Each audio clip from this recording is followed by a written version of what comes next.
Zdravo svima, danas ćemo pričati o najtraženijim stanovima u Beogradu od juna do oktobra. Sa cijenama koje su iznad 500 eura u centru grada saznaćemo koji se stanovi nude i zašto su popularni.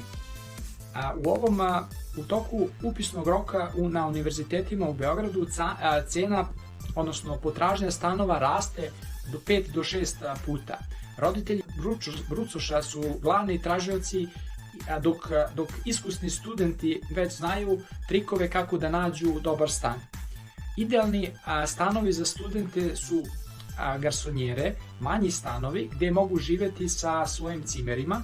Međutim, ovakvi stanovi su sve ređi u centru Beograda. Koje su najtraženije lokacije? Najtraženije lokacije uključuju Mirjevo, Karaburmu, naselje Veljko Vlahović, Rakovicu, Kanarevo brdo i naselja poput Pančevca. Studenti traže blizinu fakulteta i dobre saobraćajne veze.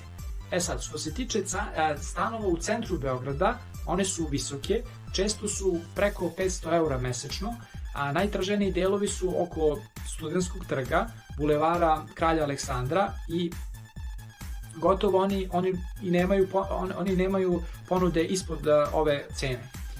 Sad, šta je problem za vlasnike stanova? Veliki problem je što studenti često kaparišu stanove, zatim konkurišu za domove i ako dobiju mesto u domu, odustanu od zakupa, što stvara veliki problem vlasnicima koji žele dugoročne zakupce.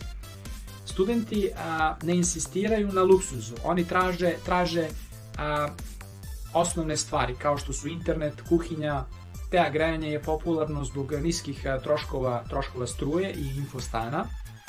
Sad, saveti za zakupce. Ako iznajmljujete stan, pregovarajte o ceni zakupa i uslovima depozita. Vlasnici često traže depozit za pokrivanje štete i ostalih računa. Dugoročni zakupci mogu dobiti povoljnije cene, tako da bilo bi super da razmislite o tome da uzmete stan na neko duže vreme kako biste dobili povoljniju cenu. Vlasnici stanova, evo sad par savjeta za vlasnike stanova. Vlasnici stanova treba da postavljaju realne cene i da budu otvoreni za pregovore. Ulaganje je osnovno za unapređivanje stana i može povećati njegovu vrednost i privući pouzdane kupce. Sad da zaključimo, tržište izdavanja stanova u Beogradu je dinamično, izazivno, a posebno za studente, pogotovo one koji su prvi put u Beogradu. Informisanost i pravilno pregovaranje su ključ za uspešno iznajmljivanje stanova. Hvala što ste gledali, a ne zaboravite da se pretplatite na naš kanal za još sličnih tema.